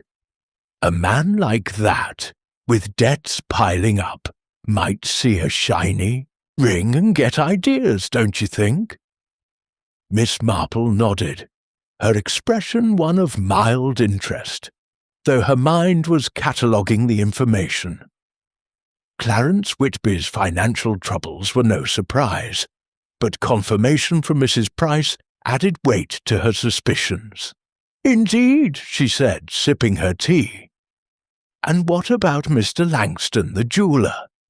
He's from London, I understand, but he must have passed through the village. Anyone mention him?" Mrs. Price's smile turned sly, and she glanced around before leaning in again. "Now that's where it gets interesting. Mr. Langston was in here a few days ago, asking about pawnshops, of all things. Wanted to know if there was one nearby that dealt in fine jewellery. Said it was for a client, but I thought it odd. Why not go to London for that sort of thing? And then, just yesterday, I heard from young Tom, the baker's boy, that he saw Langston at the pawnshop in Upper Mead, poking around and asking about selling a sapphire. Didn't have one with him, mind, but he was awfully curious." She sat back, her eyes sparkling with the thrill of revelation, Miss Marple's needles, which she had drawn from her bag, clicked softly as she began to knit, the rhythm a soothing counterpoint to the quickening of her thoughts. "How very curious," she murmured, her tone thoughtful. "A jeweller inquiring about pawnshops. It does make one wonder. Did Tom say anything else? Perhaps about what Mr. Langston was carrying, or how he seemed?" Her question was gentle, but her eyes were sharp, watching Mrs. Price's face for every nuance. Mrs. Price shook her head, her lips pursing. "Not much more, I'm afraid. Tom said Langston looked a bit jumpy, kept looking over his shoulder like he expected someone to follow him. But you know how boys are. Might have been exaggerating to make a story of it." She paused, then added, "Mind you, I wouldn't trust a man like that too far. All that polish, but there's something slippery about him, don't you think?" Miss Marple smiled, her expression serene, but her mind racing. Victor Langston's visit to a pawnshop, especially ones in a neighbouring village, was a significant thread, particularly when paired with the glass bead she had found. It suggested a plan not just to steal the ring, but to profit from it quickly, perhaps by selling it or replacing it with a fake to delay suspicion. She recalled a saint, Mary Mead seamstress, who had once pawned a stolen brooch, her nervous inquiries at a shop in a nearby town betraying her long before the truth emerged. People, Miss Marple thought, were so often undone by their own haste. "And Mr. Giles?" she asked, her tone as casual as if she were inquiring about the weather. "He's been with the Bantrys for years, I understand, but even the most loyal servants can surprise one. Has anyone mentioned anything unusual about him?" Her question was a gentle probe, testing the waters for any ripple that might point to the butler's role. Mrs. Price frowned, her fingers tapping the table. "Giles? He's a quiet one, always he had been, keeps to himself, doesn't gossip like some. But I did hear from Mrs. Carter, the housekeeper at Willow Hall, that he's been a bit off lately, more withdrawn than usual, and she caught him lingering in the dining room after hours a few weeks back, just staring at the silver. Nothing came of it, but it struck her as odd. She shrugged, as if dismissing the thought, but Miss Marple's mind seized on it, filing it away alongside Giles's guarded demeanour during her earlier questioning. She thanked Mrs. Price, finishing her tea and rising with the slow grace of her years. "You've been most helpful, Lucy," she said, her smile warm. "It's amazing how much one learns over a cup of tea." She left the shop, the bell jingling behind her, and stepped into the misty street, her thoughts turning over the new information like a jeweller examining a gem. Victor Langston's pawnshop inquiries were a strong lead, pointing to a motive rooted in profit, while Giles's unusual behaviour hinted at a private concern, perhaps unrelated to the theft but worth exploring. Clarence Whitby's debts remained a factor, but his bluster seemed less suited to the calculated act the bead suggested. As she walked back toward Willow Hall, the mist parting before her, Miss Marple's fingers brushed the envelope in her handbag, the bead a silent reminder of the deception at play.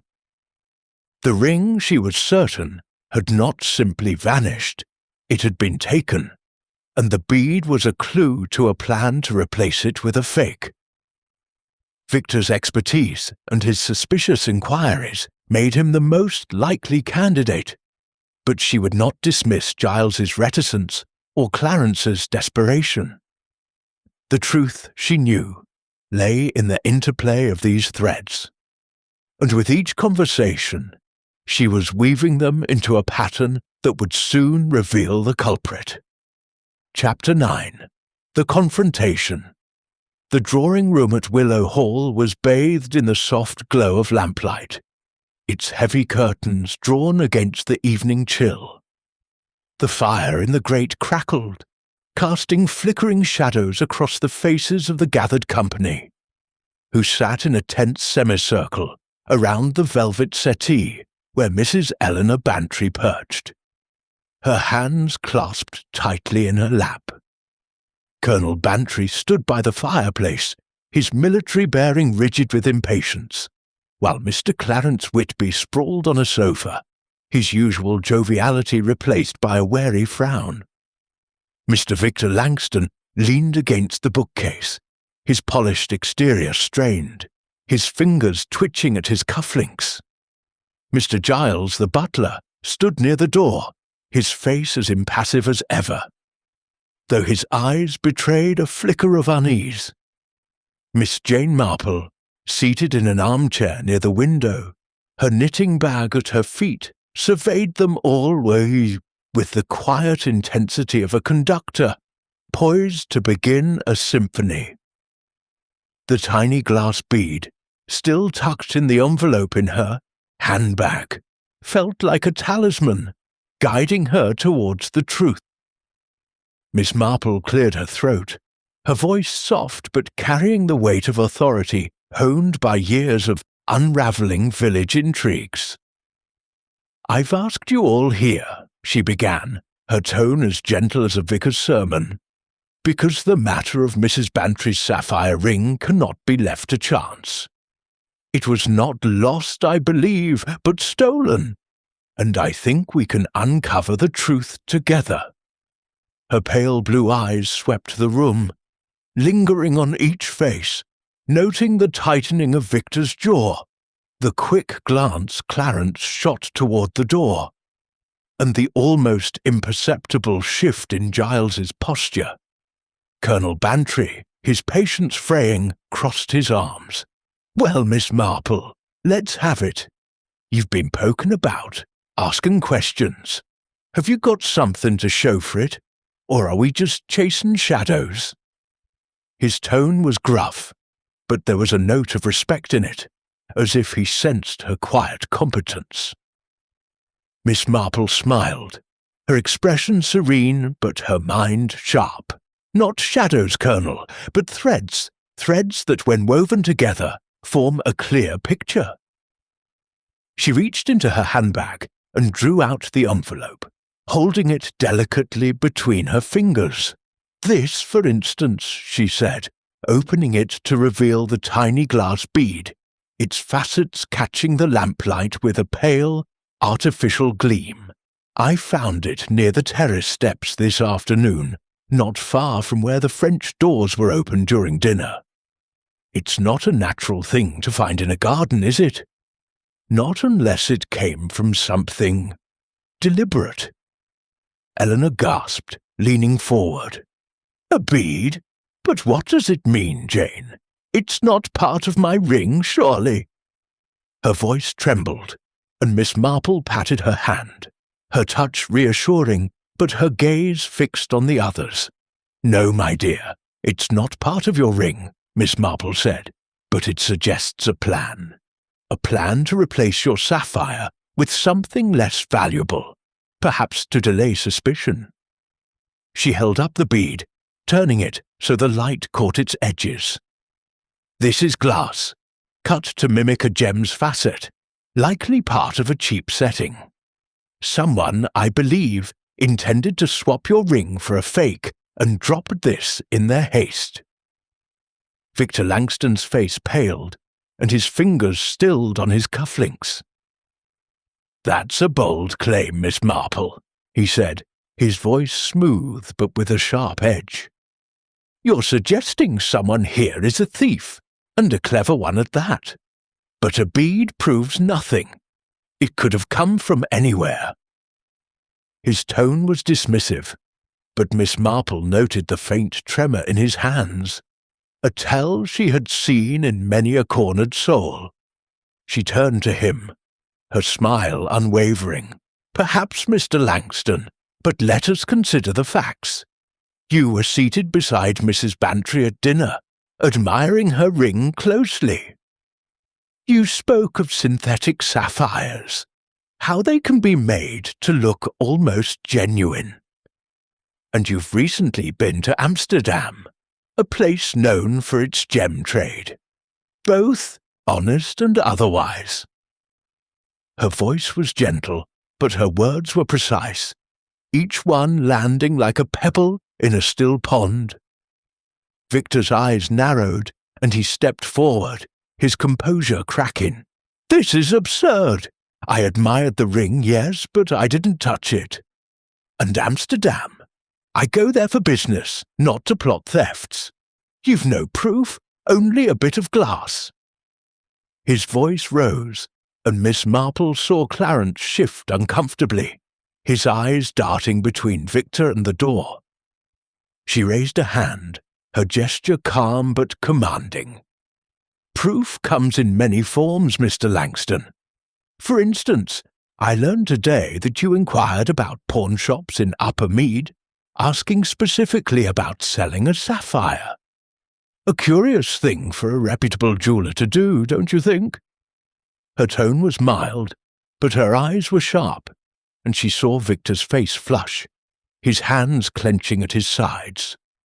That's a lie, he snapped, then caught himself, forcing a smile. I mean, it was for a client. I often scout for opportunities. It's part of my trade. His words were quick, but Miss Marple caught the desperation beneath them, like a man grasping at a fraying rope. She turned to the others, her voice steady. Let us consider the moment of the theft. The ring was on Mrs. Bantry's finger during dessert by her own account. It was gone by the time coffee was served in this room. The French doors were open, and Mr. Whitby was on the terrace for a time, while Mr. Giles moved about the dining room, serving and clearing. But you, Mr. Langston, were closest to Mrs. Bantry, and your expertise suggests a plan more sophisticated than a simple grab. She paused, letting the silence press against him. Clarence, seizing the moment, leaned forward, his voice loud. Now, hold on. I was out smoking, not stealing rings. If anyone's got sticky fingers, it's not me. His indignation was theatrical, but Miss Marple noted the way his eyes avoided hers, as if he feared her scrutiny might uncover more than he wished. Giles remained silent, his face a mask, but Miss Marple saw the slight tightening of his lips, a sign of tension she had come to recognize. Mr. Giles, she said, turning to him, you were near the side table by the French doors, where the coffee tray was placed. Did you notice anything unusual? Perhaps someone lingering there, or something dropped? Her question was gentle, but her gaze was piercing, searching for a crack in his composure. Giles's eyes met hers, steady but guarded. No, madam, he said, his voice low. I was focused on my duties. I saw nothing out of the ordinary. His words were precise, but Miss Marple caught the faintest hesitation, a pause that spoke of caution rather than certainty. She turned back to Eleanor, her tone softening. Eleanor, my dear, I wonder if you might check your jewellery box. It's possible, you see, that a ring, a substitute perhaps, is there now, placed to avoid immediate suspicion. Her suggestion was made with the air of a passing thought, but her eyes were fixed on Victor, watching as his face drained of colour. Eleanor hesitated, then nodded, rising with a determined air. I'll look now, she said, her voice trembling but resolute. She left the room, the silence heavy in her wake. Colonel Bantry paced, his boots thudding softly on the carpet, while Clarence muttered something about the whole affair being a dashed nuisance. Victor stood rigid, his eyes fixed on the door, his hands clenched into fists. Miss Marple resumed her knitting, the needles clicking softly, a rhythm that seemed to steady the room's tension. She knew the truth was close, the bead and Victor's reactions pointing to a calculated act. She recalled a saint, Mary Mead shopkeeper, who had swapped a gold watch for a brass one, his guilt revealed by a single careless detail.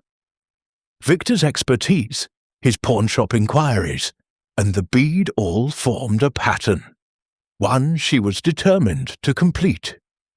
Chapter 10. The Revelation. The drawing-room at Willow Hall seemed to hold its breath as Mrs. Eleanor Bantry re-entered, her face a mixture of astonishment and unease. In her trembling hand she held a ring that at a glance appeared identical to the lost sapphire. A deep blue stone set in an intricate gold band, its facets catching the lamplight with a convincing sparkle. Yet the atmosphere in the room, already taut with suspicion, grew heavier still. Miss Jane Marple, seated in her armchair, her knitting needles now still, watched the scene with the calm intensity of a chess master awaiting her opponent's move. Colonel Bantry stood by the fireplace, his arms crossed, his eyes narrowing as he took in the ring. Mr. Clarence Whitby, sprawled on the sofa, sat up abruptly, his jovial mask slipping to reveal a flicker of apprehension. Mr. Victor Langston, still by the bookcase, went rigid, his polished composure cracking like thin ice. Mr. Giles, near the door, remained impassive, though Miss Marple noted the slightest clench of his jaw. "Jane, you were right," Eleanor said, her voice quavering as she held up the ring. "I found this in my jewellery box, tucked in a velvet case. It looks like my ring, but it feels wrong somehow. Lighter, perhaps." She handed it to Miss Marple, who took it with delicate fingers, turning it in the light with the care of one handling a rare manuscript. Miss Marple examined the ring, her pale blue eyes sharp behind her spectacles. The stone's colour was rich, the setting finely crafted, but there was a subtle difference, a certain lack of depth in the gem's lustre, a faint coldness to its touch. "Very interesting," she murmured, her tone mild but her mind racing. She looked up, her gaze settling on Victor Langston, whose face had taken on a sickly pallor. "Mr. Langston," she said, her voice soft but commanding, "you're an expert in gems. Would you care to examine this? I suspect you might find it enlightening." Victor's hands twitched, and he took a step back, his smile forced and brittle. "I'm not sure what you mean, Miss Marple," he said, his voice strained. "It looks like Mrs. Bantry's ring, doesn't it? Perhaps it was misplaced after all." His words were smooth, but the tremor in his voice betrayed him, and Miss Marple's steady gaze held him like a pinned butterfly. She rose, holding the ring out to him, her movements slow but deliberate. "Come now, Mr. Langston," she said, her tone almost kindly. "A man of your expertise would know the difference between a true sapphire and a synthetic one. This, I believe, is no Ceylon gem, but a laboratory creation, meant to deceive until the real ring could be safely disposed of." Her words, gentle as they were, cut through the room like a blade, and Victor's composure shattered. "That's preposterous!" he exclaimed, his voice rising to a pitch that drew every eye. "I had nothing to do with this. You've no proof, only a bead and a wild theory." His hands clenched into fists, and Miss Marple noted the sheen of perspiration on his brow, a telltale sign of a man cornered. Colonel Bantry stepped forward, his voice booming. "Enough, Langston! If Miss Marple says it's a fake, I'm inclined to believe her. And if you're so innocent, you won't mind us searching your things, will you?" His tone was heavy with suspicion, and he gestured to Giles. "Fetch the police, Giles. We'll get to the bottom of this now." Victor's eyes darted to the door, but Miss Marple's voice, calm and unyielding, held him in place. "Before the police arrive, Mr. Langston, let us consider the facts," she said, resuming her seat and picking up her knitting, the needles clicking softly as if to underscore her words. "You were beside Mrs. Bantry at dinner, close enough to slip the ring from her finger during a moment of distraction, perhaps when the dessert was served and everyone was occupied. You had the knowledge to create a convincing replica, and your inquiries at the pawnshop in Upper Mead suggest a plan to sell the real ring, likely in Amsterdam, where such transactions can be discreet." She paused, her eyes never leaving his. "The bead I found on the terrace, part of a cheap setting, fell during your switch, didn't it? A small mistake, but enough to point to you." Victor's face contorted, his polished facade crumbling. "This is nonsense," he cried, but his voice lacked conviction, and he took another step back, his shoulder brushing the bookcase. "You can't prove any of this. I'm a respected jeweller, not a common thief." His protest was loud, but Miss Marple saw the panic in his eyes, the same panic she had seen in a St. Mary Mead poacher who had tried to deny stealing a pheasant, his guilt betrayed by a single feather. Colonel Bantry, his patience exhausted, strode toward Victor. "We'll see about that," he growled. "Giles, check. His room. Now, if that ring's there, we'll find it." Giles nodded, his face still impassive, and left the room with a swiftness that belied his usual measured pace. Eleanor, clutching the fake ring, looked from Miss Marple to Victor, her eyes wide with betrayal. "Is it true, Mr. Langston? Did you take it?" Her voice broke, and Miss Marple reached out to pat her hand, her touch a quiet anchor in the storm of accusations. Before Victor could respond, Giles returned, his hands holding a small leather case. "Sir," he said, addressing the colonel, "I found this in Mr. Langston's luggage, hidden in a false compartment." He opened the case to reveal a set of jeweller's tools, tiny pliers, a loop, and a small vial of what appeared to be polishing compound. Tucked beside them was a receipt, its ink still fresh, for a synthetic sapphire purchased in London a week before the dinner party. The room erupted in gasps, and Victor's shoulders slumped, his defiance draining away. "It's not what you think," he stammered, his voice barely above a whisper. I was only holding it for a client." But his words faltered under Miss Marple's steady gaze, and he sank into a chair, his hands covering his face. Miss Marple's needles continued their soft clicking, a rhythm that seemed to steady the room's chaos. "I'm afraid, Mr. Langston," she said, her tone gentle but firm, "that your actions tell a different story. You saw an opportunity in Mrs. Bantry's ring, and you took it, intending to replace it with this clever imitation. But small things like a bead or a receipt have a way of revealing the truth." She recalled a village seamstress who had tried to pass off shoddy work as fine embroidery, her scheme undone by a single loose thread. Victor's plan, she thought, had unravelled in much the same way. Colonel Bantry, his face red with anger, turned to Eleanor. "The police will be here soon, my dear. This scoundrel won't get away with it." He glared at Victor, who sat silent, his head bowed, the weight of his guilt now undeniable. Miss Marple leaned back, her knitting resting in her lap, her mind already turning to the final pieces of the puzzle.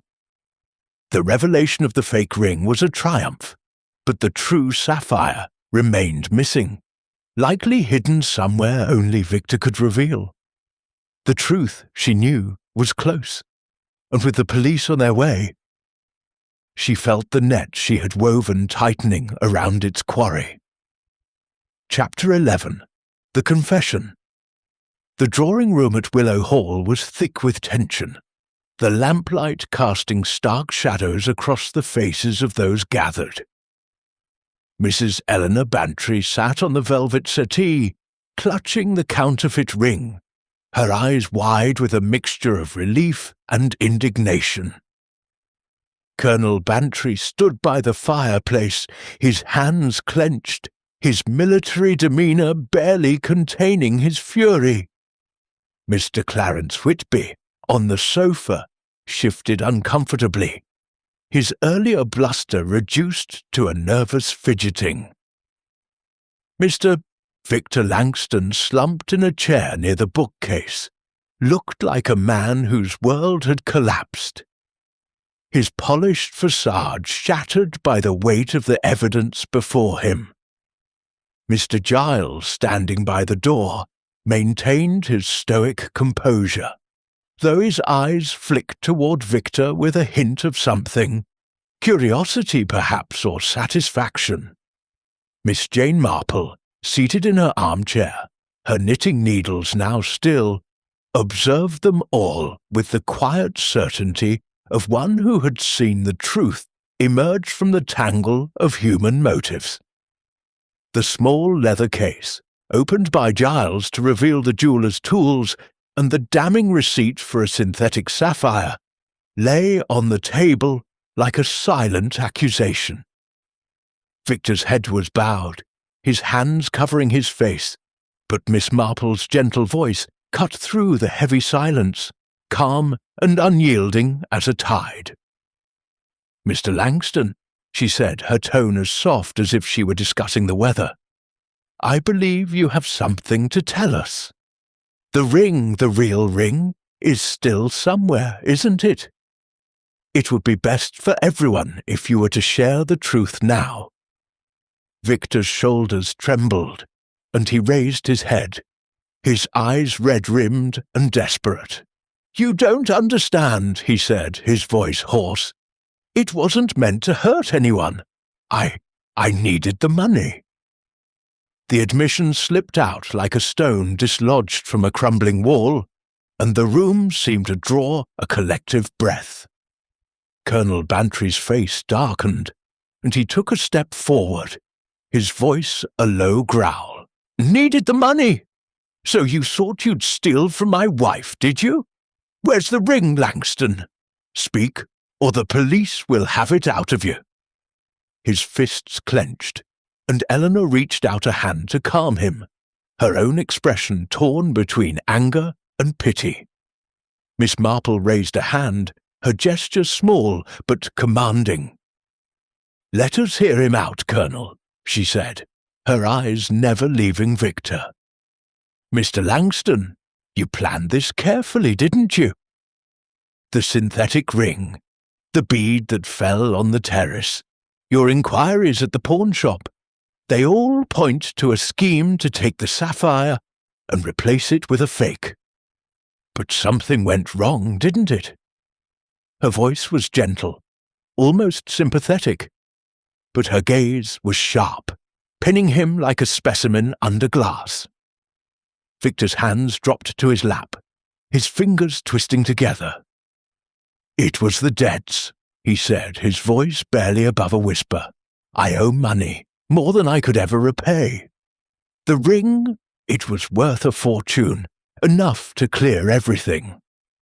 I saw it at the auction in Paris before Mrs. Bantry bought it. I knew its value, and when I was invited here—" He trailed off, his eyes darting to Eleanor, then away. "I didn't plan to hurt anyone. I thought I could switch it, sell the real one in Amsterdam, and no one would know until I was gone." Eleanor gasped, her hand flying to her mouth. "You took it right off my finger," she asked, her voice trembling with disbelief. "How could you? I trusted you." Her words were a mix of hurt and accusation, and Victor flinched as if struck. Miss Marple nodded, her expression serene but her mind racing. "During dinner, I presume," she said, her tone musing. "A moment of distraction, perhaps when the tart was served and everyone was talking. You were beside Mrs. Bantry, close enough to slip the ring off her finger and replace it with the glass bead to avoid immediate notice. The fake ring was ready in your pocket, wasn't it?" Her question was gentle, but it carried the weight of certainty. And Victor's head bowed again, his silence a confession in itself. "Yes," he said at last, his voice breaking. "It was during dessert. I brushed her hand, made a show of admiring the ring again, and slipped it off. The bead was meant to hold its place for a moment, to give me time to put the fake in her jewelry box later. But it fell, and I couldn't find it in the dark." His words tumbled out, each one a release of the burden he had carried. "I put the fake in her box that night, after everyone went to bed. I thought it would buy me time to get away." Clarence, who had been silent, let out a low whistle. "By Jove, that's bold! And you thought you'd get away with it?" His tone was a mix of incredulity and scorn, but Miss Marple noted the way his eyes avoided Victor's, as if he feared being drawn into the web of guilt. Giles, still by the door, shifted slightly, his face impassive but his eyes alert. Miss Marple glanced at him, wondering at his silence, but her focus remained on Victor. "And the real ring?" she asked, her voice soft but insistent. "Where is it now, Mr. Langston? You haven't had time to send it to Amsterdam, I think." Victor's hands clenched, and he looked up, his face a mask of defeat. "It's in my room," he said, his voice barely audible. "In my shaving kit, wrapped in a cloth. I was going to leave tomorrow, take it to a contact in London first." His confession hung in the air, final and damning, and the room seemed to exhale, the tension breaking like a wave. Colonel Bantry strode to the door, his voice sharp. "Giles, fetch it, and don't touch anything else." Giles nodded and left, his steps swift but silent. Eleanor sank back on the settee, her face pale, the fake ring still clutched in her hand. "To think it was there all along," she murmured, her voice heavy with relief and betrayal. Miss Marple leaned forward, her tone gentle. "You were desperate, Mr. Langston, but desperation makes us careless. The bead, the receipt, your inquiries at the pawnshop, they were small things, but they told a story." She recalled a saint, Mary Mead Carpenter, who had stolen a silver tray, his guilt revealed by a single splinter left behind. Victor's scheme, she thought, had been undone by similar oversights, the tiny errors of a man who thought himself cleverer than he was. Giles returned, holding a small cloth bundle. He unwrapped it carefully, revealing the true sapphire ring, its deep blue stone gleaming with a richness the fake could never match. Eleanor let out a small cry, reaching for it, and Colonel Bantry took it from Giles, examining it with a critical eye before handing it to his wife. "Is this it, my dear?" he asked, his voice softer now. Eleanor nodded, tears in her eyes as she slipped the ring onto her finger. "Yes, it's mine. Oh, Jane, how did you know?" Her gratitude was palpable, but Miss Marple only smiled, her needles remaining still in her lap. "People are much the same everywhere, my dear," she said, her tone light. They leave traces of their intentions if one knows where to look. Her eyes flicked to Victor, who sat defeated, his head in his hands awaiting the arrival of the police.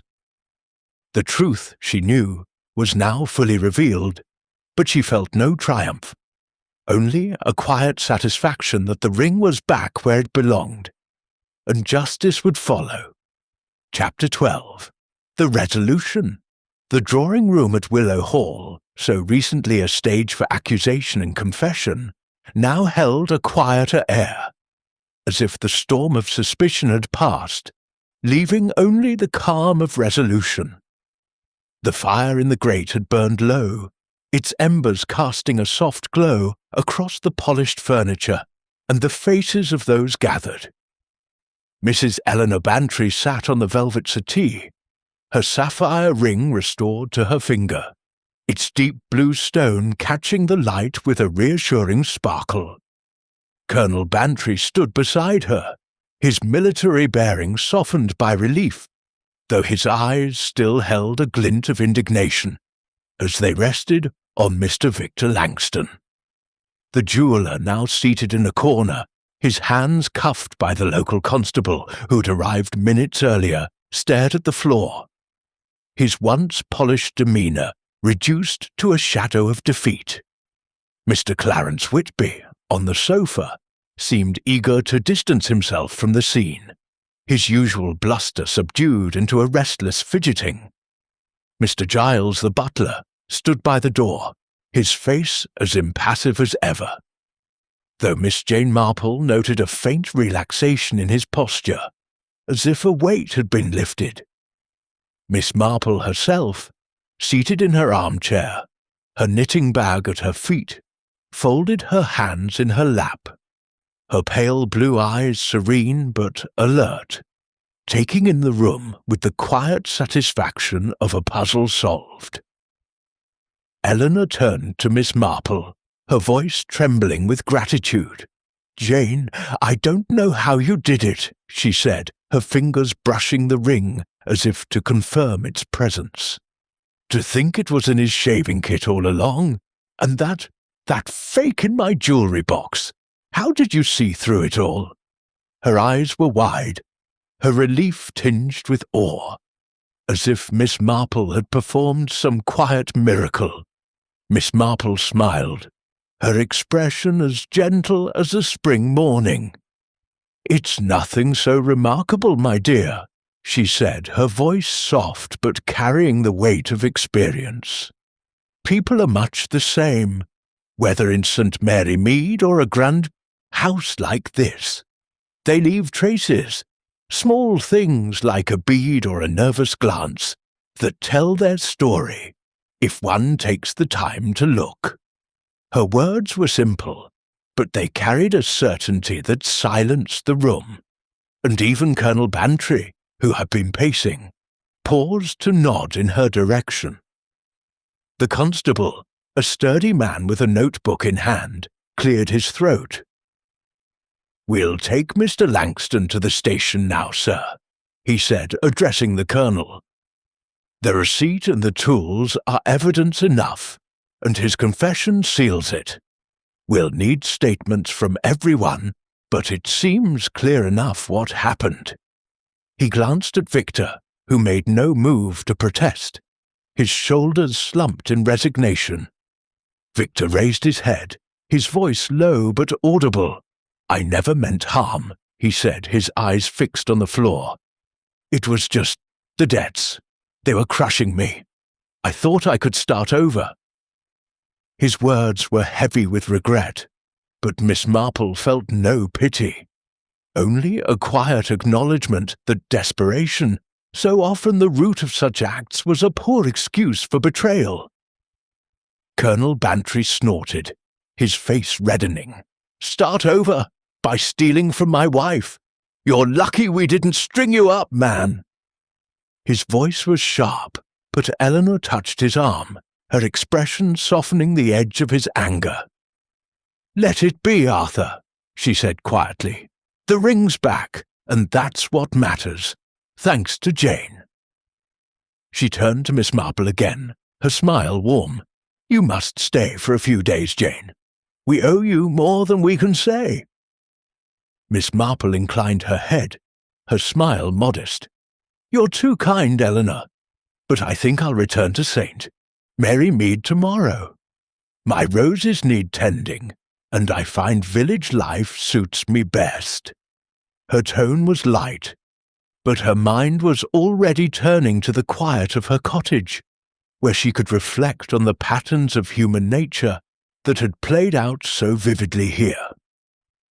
As the constable led Victor from a side entrance to avoid prying eyes, Clarence rose, his movements awkward. "Well, I suppose that's that," he said, his voice a shade too hearty. "Nasty business, but all's well that ends well, eh? I'll be off to London soon. Bit of a change of scene." His grin was forced, and Miss Marple noted the way his eyes avoided hers, as if he feared she might see more than he wished. She made a mental note to mention his unpaid bills at the Blue Boar to the innkeeper, suspecting his haste to leave was not entirely due to wanderlust. Giles stepped forward, his voice deferential. "Shall I prepare tea, madam?" he asked Eleanor, his face as composed as ever. Miss Marple caught his eye, and for a moment she thought she saw a flicker of relief, as if he had been braced for a different outcome. His reticence during her inquiries lingered in her mind, but she dismissed it as caution rather than guilt. Servants, she knew, often guarded their thoughts to protect their place.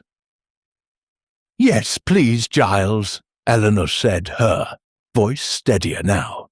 "And perhaps some of those lemon biscuits Jane likes."